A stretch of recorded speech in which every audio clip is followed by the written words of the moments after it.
बघा आणि तुम्हाला आवडेल आणि सांगा त्याच्यात तुम्हाला काय दिसतंय, कोण दिसतंय. दिसतंय सगळ्यांना?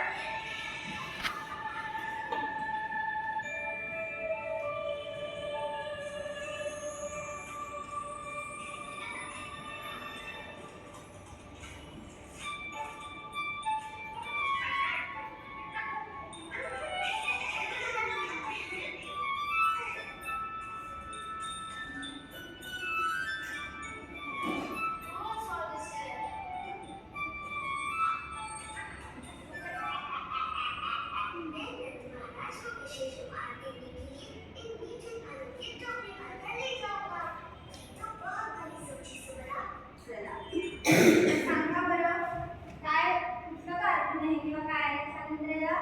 लिटिल कृष्णा. लिटिल कृष्णा आवडतं तुला? हो. ओके, अजून तुम्हाला काय दिसलं, काय सांगू शकाल? व्हिडिओमध्ये काय होतं हे सांगितलं? सगळे मित्र मिळून खेळत होते. बरं, तर तुम्हाला माहिती आहे की आता हे कृष्ण आणि त्याची सगळी सवंगडी गोपाळ ते एकमेकांसोबत खेळतात, फिरतात, दिवसभर वृंदावनात यमुना किनारी गाई चरायला घेऊन येतात आणि सगळ्या खोड्या सगळ्या तुम्ही ऐकल्यात, मला माहिती आहे. तर आज त्यांच्या गोपाळकाल्याविषयीची एक गोष्ट मी तुम्हाला सांगणार. ओके, म्हणजे गोपाळकाल्याचं किती महत्त्व आहे.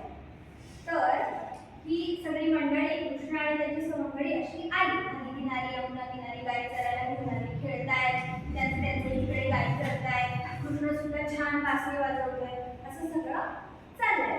आणि मग जेव्हा त्यांच्याकडे एक पद्धत होती, ते अंगण करून खायची.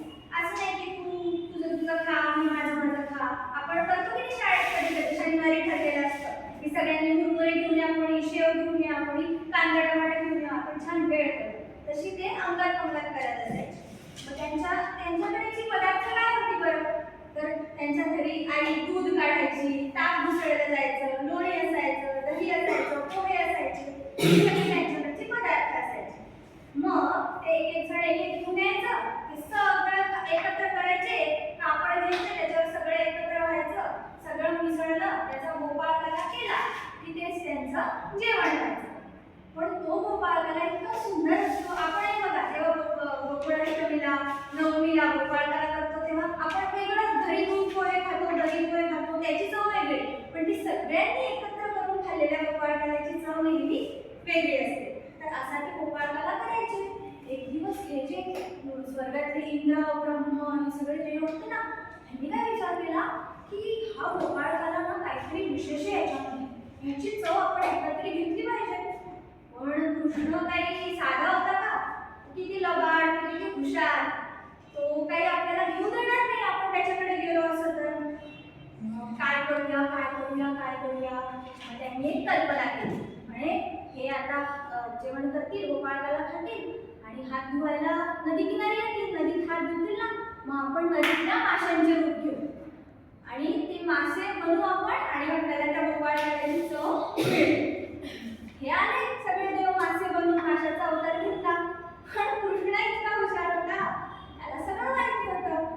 त्याने काय शक्कल केली की बाबा गोपाळकाला फक्त माझ्या मित्रांसाठी कोणी देव पिऊ ते अमृत खा तुम्ही, पण तुम्हाला गोपाळकाला मिळणार नाही. तुम्हाला त्याच्यासाठी माझ्यासारखं लहान व्हावं लागेल, आम्ही सगळ्या सवंगड्यांसारखं व्हावं लागेल. मग काय करायचं? आता हात धुवावे तर लागतील, पुढची कामं आहेत, कारण गाईंना परत न्यायचंय, त्यांना शोधायला जायचंय. मग त्याने आयडिया केली, कल्पना केली. त्याने सांगितलं की आज कोणीही नदीत जाऊन हात धुणार नाही. त्याचे मित्र म्हणले, का रे कृष्ण, आता काय करायचं? हात तर सगळे खरकटे आहेत ना आमचे. म्हणे काय नाही, आपल्या धोत्राला पुसून घ्या असे पटापट पटापट पटापट. सगळे मुलं ऐकतात कृष्णाचं, ते पटकन पुसून घेतात हात. म्हणजे नदी किनारी जायचा काही प्रश्न आला नाही, माशांना गोपाळकाला मिळाला नाही. देवांनाही दुर्लभ असा तो श्रीकृष्णाचा गोपाळकाला असतो. ते देव इंद्रादी लोक सगळी मंडळी अमृत प्राशन करतात, पण त्यांना गोपाळकाला काही लाभला नाही. तर असा हा लहान मुलांसाठीचा आणि कृष्णाचा आवडता गोपाळकाला. तर आवडली तुम्हाला गोष्ट? आता आपण अशाच कृष्णाचा आणि त्याच्या सवंगड्यांचा एक प्रसंग आपल्या 16व्या पाठामध्ये शिकणार आहोत. पान नंबर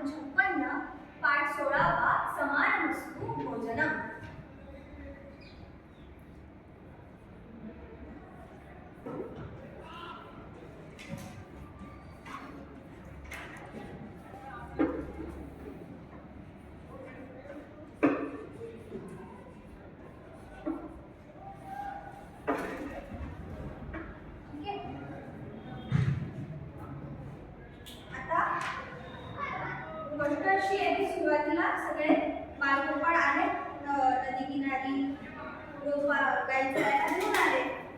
कोणच येत आहे. त्यामुळे मग ते कृष्णासोबत हिंडतायत. त्यांनी आपल्या आपल्या वेगवेगळे खाद्यवस्तू खाद्यपदार्थ आणले. इथपर्यंतची कथा आहे. आपण पुढचा भाग बघूया. ठीक आहे, मी वाचते, तुम्ही लक्ष ठेवून ऐका, त्यानंतर मला प्रश्नाचं उत्तर. एकस्मिन् दिने भोजनवेलायां सर्वे गोपाः कृष्णां परितः उपाविशन्. देवकी नन्दनः गोपालान् अपृच्छत्, अद्य भोजनार्थं किम् आनीतम् इति. तदा प्रथमः अवदत्, मम समीपे दध्योधनं वर्तते. अपरः अभाषत, मम समीपे पृथुकाः. एवमेव सर्वे अपूपाः, लड्डुकाः, वटकाः, मोदकाः आनीताः इति अवदन्. तदा कृष्णः अवदत्, अयि मित्राणि, वयम् एतेषां खाद्यपदार्थानां मिश्रणं कुर्मः. सर्वे गोपालाः आनन्देन कृष्णाय स्वं स्वं खाद्यम् अयच्छन्. कृष्णः स्वयमेव पदार्थानां मिश्रणम् अकरोत्. सर्वेभ्यः च तत् मिश्रणं पर्यवेक्षयत्. तत् अपूर्वं स्वादिष्टं मिश्रणं सर्वेभ्यः अतीव अरोचत. तर मी आता प्रश्न लिहिले फळ्यावर, तोपर्यंत तुम्ही मौन वाचन करा.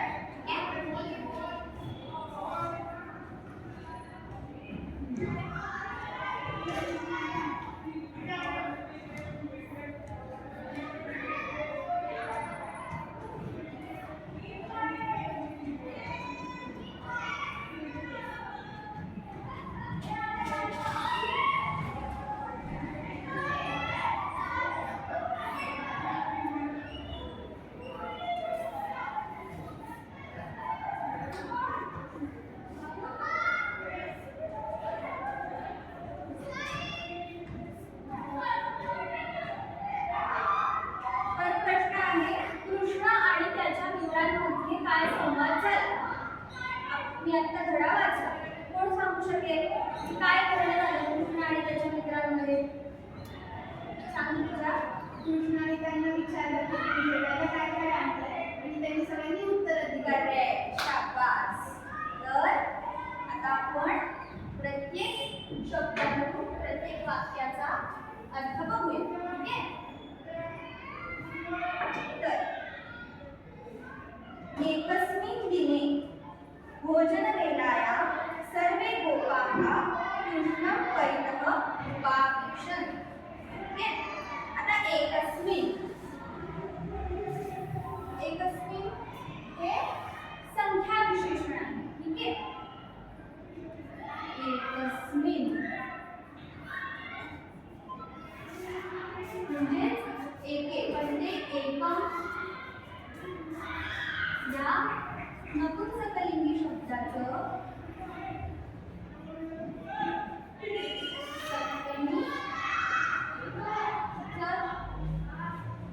रूप आहे. तर एकस्मिन् दिने, तसं दिनम शब्द वनाप्रमाणे चालेल, त्याच्यामुळे एकस्मिन् दिने एक दिवशी असा त्याचा अर्थ होतो. एके दिवशी काय झालं? भोजन वेलाया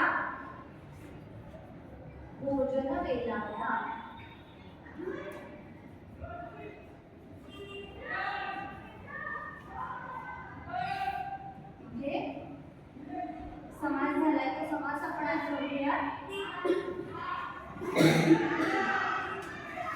भोजनस्य वेला तस्यां षष्ठी तत्पुरुषः. भोजनाच्या वेळी असा त्याचा अर्थ होतो.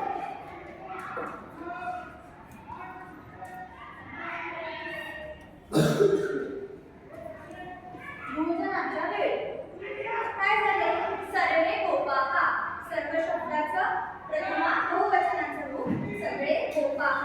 देवप्रमाणे गोपः गोपो गोपाः. पुन्हा बहुवचनाचं रूप सगळे बालगोपाळ मित्र कृष्णाचे.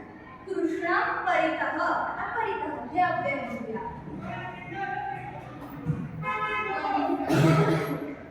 त्याचा अर्थ होतो भोवती, आजूबाजू.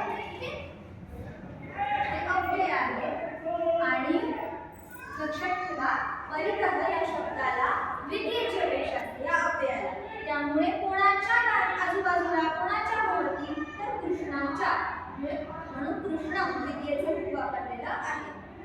एके दिवशी भोजनाच्या वेळी सगळे बालगोपाळ कृष्णाच्या भोवती उपार्षण आतापर्यंत आपण सम बघितलं की ज्यामध्ये आपल्याला लटकाराचं स्वरूप राहतं त्याच्या पुढे आपण सम जोडतो तेव्हा ते भूतकाळ होतं. पण हे लंग लकाराच्या रूपाचा आपल्याला परिचय मिळाला आहे. धातुक उपसर्ग आहे अधिक विष धातू. पण जेव्हा आपल्याला लंग लकाराचा भूतकाळाचा प्रत्यय करायचा आहे तेव्हा आपण त्याच्या आधी अ हा आगम लावतो.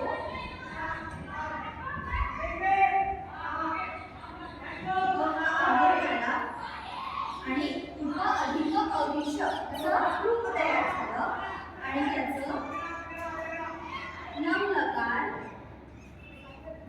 प्रथम पुरुष बहुवचनाचं हे रूप तयार झालं. बहुवचन का? कारण सगळे बालगोपाळ कृष्णाच्या भोवती बसले. ठीक आहे, पुढे बघूया. देवकी नंदनः गोपबालान् अपृच्छत्. देवकी नंदनः कोणासाठी वापरला आहे हा शब्द सांगू शकाल? कृष्ण. बरोबर. देवकी नंदनः. याला देवकी नंदन देवकीचा नंदन म्हणतो देवकी नंदन. याचा आपण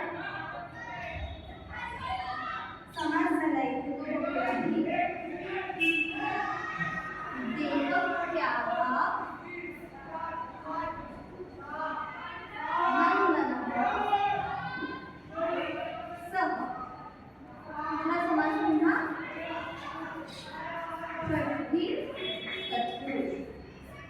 तर देवकी नंदन म्हणजेच कृष्ण गोपबाला गोपबाळांना म्हणजे गोपाळांना देवः देवः देवः देवः देवो देवान असं गोपबाला या बहुवचनाचं रूप आहे. की गोपाळांना अपृच्छत्. पुन्हा असं इथे ठीक आहे आपण प्रत्येक रूपच घेऊया. अपृच्छत्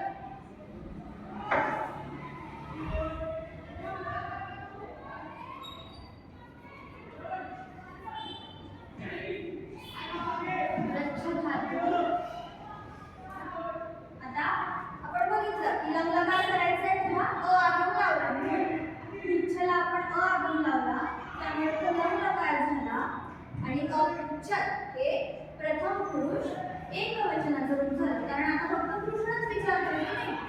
त्यामुळे मग अपृच्छत्. कृष्ण गोपबालांना विचारतो अद्य भोजनार्थम किम आनीतम्. अद्य म्हणजे आज. हे पण अव्यय आहे लिहून घ्या तुम्ही. भोजनार्थम हे कसं लिहून घेतलंय तुम्ही?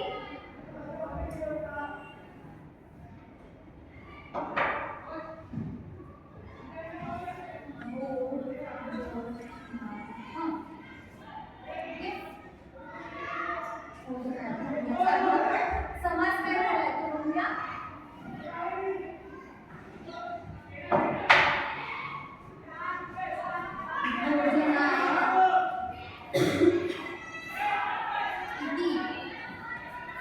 चतुर्थी तत्पुरुष.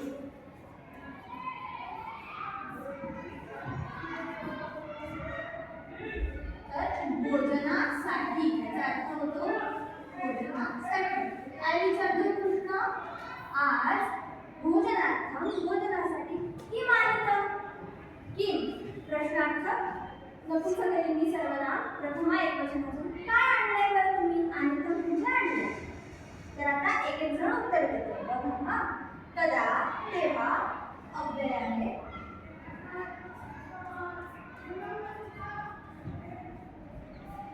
प्रथम अवदत्. ज्याप्रमाणे आपण अपृच्छचं रूप बघितलं तसंच अवदत्चं रूप.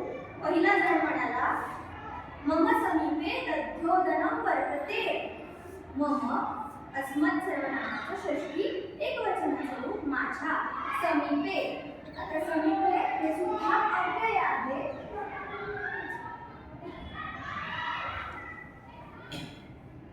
आणि कायम लक्षात ठेवा जसं आपण परितहाला द्वितीयेची अपेक्षा असते असं बघितलं तर समीपेला कायम षष्ठीची अपेक्षा असते. म्हणून आले मम समीपे, माझ्याजवळ. समीपे कळलं? समीपे म्हणजे जवळ. तर समीपेचा विरुद्धार्थी शब्द सांगू शकेल कोणी? जवळ.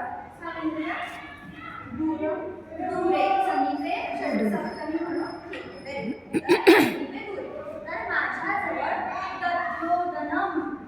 आता दध्योदन म्हणजे काय बरं हे बघूया. कोणी सांगू शकेल? काय दिसतंय चित्रामध्ये? कुठला पदार्थ आहे? सांग पूजा. दही. बरोबर, दही भात. आता दही अधिक ओदन असा इथे संधी झाला. त्यामुळे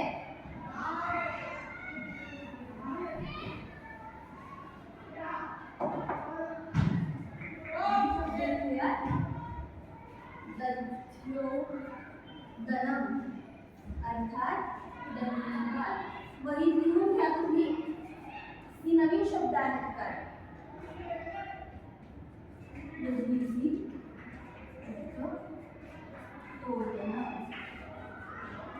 तर एक जण म्हणतो मी काय आणलंय? दही भात आणलाय. बघा पुढचा आता अपराध. दुसरा अभाषत. आता तुम्हाला अभाषत हे सुद्धा लग्न करायचं उपाय, कारण अ आगम आलाय. बरोबर. पण इथे आपण काय घेतलंय? अपुच्छड. मग इथे आपण अभाषत का घेतलं? कारण भाष हा आत्मनेपदी धातू आहे. पान नंबर 64 काढशील तू तुझ्या, आणि तिकडे अभाषणाचं रूप आहे ते वाचून टाकू. अभाषत, अभाषेताम, अभाषन्त, अभाषथाः, अभाषेताम, अभाषद्वम्, अभाषे, अभाषावली, अभाषणम्. तर परस्मै पदापेक्षा आत्मनेपदी पदाचं रूप कसं चालेल की अभाषत. ठीक आहे. मग दुसरा काय म्हणाला आता? अभाषत म्हणजे म्हणाला. मम समीपे पृथुकाः. मम समीपे बघितला माझ्याजवळ काय आहे? पृथुकाः. पृथुकाः म्हणजे काय सांगू शकेल कोणी? अंकिता. पोहे, चिवडा. पोहे. तर पृथुकाः म्हणजे पोहे. बघा आज तुम्ही किती नवीन खाद्यपदार्थांची संस्कृत नावं शिकताय. आता तुम्ही असं करा, घरी जाल ना, तुम्हाला पोहे खायची इच्छा झाली, आईला सांगा, आई आज पृथुकाः बनव बरं. आई पण विचारेल काय पृथुकाः म्हणजे काय? मग सांगा तुम्ही नक्की, म्हणजे तुमचंही त्या माध्यमातून उजळले. ठीक आहे. तर माझ्याजवळ पोहे आहेत. ओके. पुढे बघा. एवमेव सर्वे अपूपाः, लड्डुकाः, वटकाः, मोदकाः आनीताः इति अवदन्. आता एवम इथे अधिक एव संधी झालाय. अशा प्रकारे सर्वे सगळे अपूपाः. अपूपाः कोण सांगेल? बघा काय दिसते तुम्हाला? दिवाळीत करतो आपण आपल्याला अनारसे. बरोबर. अपूपाः म्हणजे आहे अनारसे.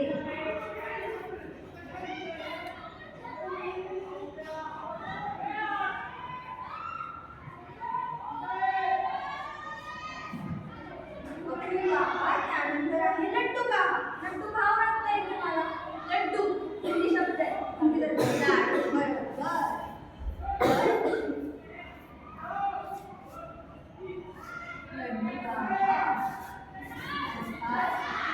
लाडू. पुढे आहे वटकाः. कोण सांगेल? सांगत का? वडे. वडे. उडदाचे वडे खातो आपण, खूप आपल्याला आवडतात. वटकाः वडे. आणि शेवटचं काय आहे? मोदकाः. सांगू शकेल? तुम्ही काय सांगाल? मोदक. मोदकाः म्हणजे मोदक. मग कोणी कोणी काय काय आणले आता? दही भात, पोहे, अनारसे, लाडू, वडे आणि मोदक. किती किती हे अव्यय आहे आपण बघितलंय. असे अवदन.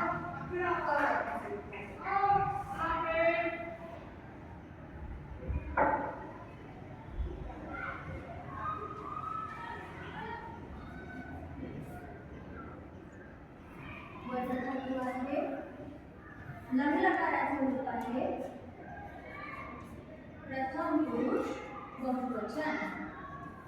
ओके, असं सगळे म्हणाले. तदा तेव्हा कृष्ण म्हणजे कृष्ण अवदत म्हणजे बोलला. काय बोलला? ऐ मित्राणी. आता मित्राणी ते कुठलं रूप झालं? ऐ मित्राणी. संबोधनाचं रूप झालं. बरोबर, जसं वनं वने वनानी, मित्र मित्रे मित्राणी. संबोधन बहुवचनाचं रूप झालं. अरे मित्रांनो, वयम आपण सर्व एतेषां एतत् नपुंसकलिंगी शब्दाचं षष्ठी बहुवचनाचं रूप आहे. हे सगळे खाद्यपदार्थांना, ह्या सगळ्या खाद्यपदार्थांचं मिश्रण, एकत्रीकरण, मिश्रण, पूर्ण धातू आहे, उभयपदी आहे, पण हे परस्पर पदाचं उत्तम पुरुष बहुवचनाचं रूप आहे. आपण ह्या सगळ्या पदार्थांचं एकत्रीकरण म्हणजे मिश्रण करूया. लक्षात आलं की कृष्णाभोवती सगळे बालगोपाळ बसले. एकेकाला विचारलं काय काय खायला आणलंय, मग त्यांनी एक एक पदार्थ सांगितला. आणि तेव्हा कृष्ण म्हणाला की आपण आता या सगळ्या पदार्थांना एकत्र करूया. पुढील भाग आपण पुढच्या तासाला बघूया. तर आता सगळ्यांनी वह्या पुस्तकं बंद करा. मी तुम्हाला प्रश्न विचारेल. आपण काय काय शिकलो, तुमचं किती लक्ष होतं हे आपण आता ह्या पाठांतून बघूया. तर पहिला प्रश्न आहे, पाठामध्ये श्रीकृष्णासाठी अजून कोणते नाव आले आहे? सांगितले ना? देवकी वेगवेगळे. काय नाव आले? देवकी, नंद. दुसरा प्रश्न, पाठात कोणकोणत्या खाद्यपदार्थांची नावं आहेत? सांगितलं?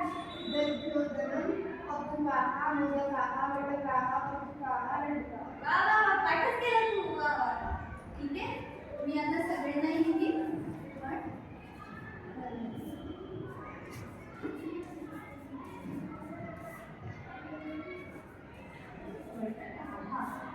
ओके, मला त्यांचे अर्थ कळले सगळ्यांचे. बरोबर. चल, तिसरा प्रश्न आहे, सगळ्या गोपाळांनी खाद्यपदार्थांचं नाव सांगितल्यावर किंवा आम्ही काय काय आणले हे सांगितलं, त्यानंतर कृष्ण काय म्हटला? आपण ते सगळे एकत्र करू. बरोबर, आपण सर्व खाद्यपदार्थांचं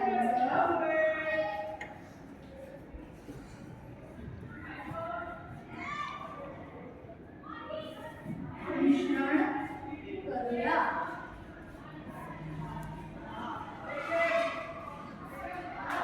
आलं लक्षात? आता मी या पाठावर आधी काही छोट्या छोट्या गोष्टी आहेत, तुम्हाला त्या करायच्या.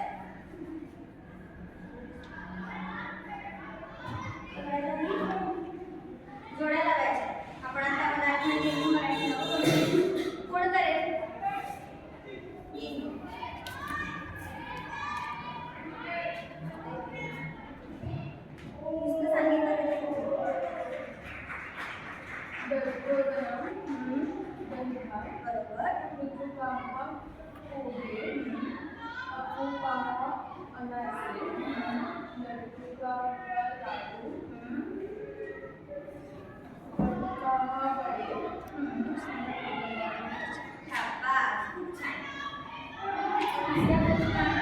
पाठातच आलेले त्याचे विरुद्धार्थी शब्द सांगितले. इथे लिहिशील फळ्यावर. पहिला शब्द आहे शत्रह, शत्रूंचं बहुवचन.